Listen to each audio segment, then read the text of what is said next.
پہنچے گا میرے دل کو آرام مدینے میں پہنچے گا میرے دل کو آرام۔ آج ہم اپنے بچوں کے سلسلے میں بہت اوور کانفیڈنس رہتے ہیں۔ ہمارا اعتماد اپنے بچوں پر اتنا زیادہ ہے کہ ہم نے اپنے ذہن سے یہ تصور نکال دیا ہے کہ یہ بچہ گھر سے باہر رہے، یہ اسکول میں رہے، یہ کالج میں رہے، یہ سماج میں رہے، یہ فیکٹری میں رہے، یہ کارخانے میں رہے، کہیں بھی رہے، یہ بگڑ نہیں سکتا ہے، اس کو کوئی بگاڑ نہیں سکتا۔ یہی وہ بنیادی کمزوری ہے جس نے ہمیں اور آپ کو اپنی نگاہوں کو ان بچوں پر رکھنے سے دور کر رکھا۔ مدینے میں پہنچے گا میرے۔ حضرت عائشہ فرماتی ہے کہ نبی کریم صلی اللہ علیہ وسلم کو موت آ گئی، موت۔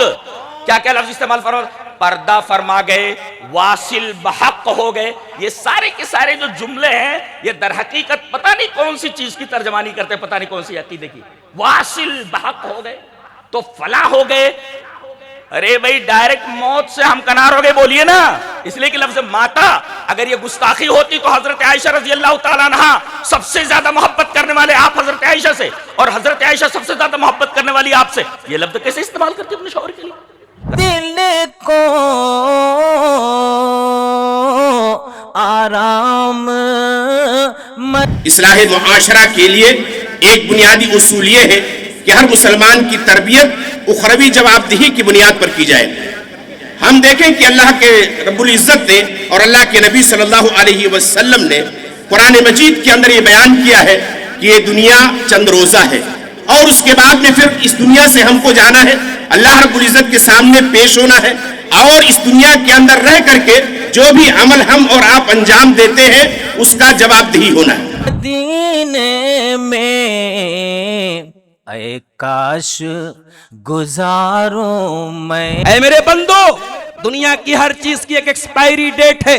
جوانی ایکسپائر ہوتی ہے بڑھاپے میں، دولت ایک دن ایکسپائر ہو جائے گی، زندگی ایک دن ایکسپائر ہو جائے گی، آپ کا حسن و جمال ایک دن ختم ہو جائے گا۔ دنیا میں ہر چیز کی ایکسپائری ہے، لیکن اللہ کے پاس جو نعمتیں ہیں وہ کبھی ایکسپائر نہیں ہوں گی۔ ما عندکم ینفد، تمہارے پاس جو کچھ ہے سب ایکسپائر ہو جائے گا۔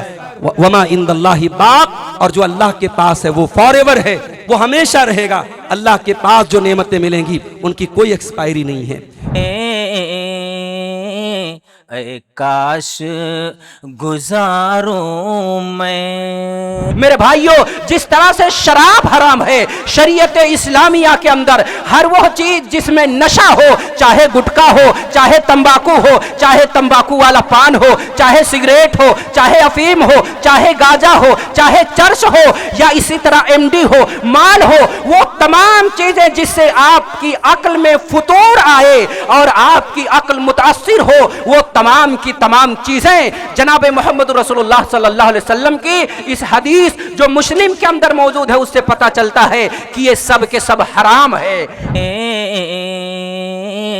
اے کاش گزاروں میں۔ بخاری شریف کی حدیث نمبر 3024، آپ نے کہا کہ اے لوگو، دشمن سے لڑائی بھڑائی کی تمنا نہ کرو، بلکہ اللہ سے امن شانتی کے لیے دعا کرو۔ لوگ سوچتے ہیں کہ اسلام لڑائی جھگڑے کا مذہب ہے۔ اسلام کے پرورتک حضرت محمد صلی اللہ علیہ وسلم کا کیا کہنا ہے کہ اے لوگو، دشمن سے لڑائی بھڑائی کی تمنا مت کرو، بلکہ امن اور شانتی کے لیے اللہ سے دعا کرو۔ ایک شام مدینے میں اے کاش۔ الحمدللہ سلفی اسٹیج وہ اسٹیج ہوتا ہے جہاں تقریروں میں، خطابات میں قصے، کہانیاں اور حکایات نہیں سنائی جاتی، خواب اور منامات نہیں سنائے جاتے، غیر معتمد موضوع من گھڑت حدیثیں نہیں سنائی جاتی۔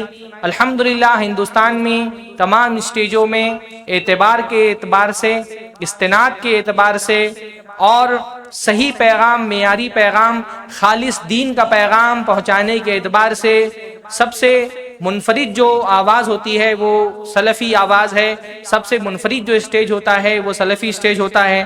گزاروں میں ایک شام مدینے میں کہ وہ شہر مقدس ہے،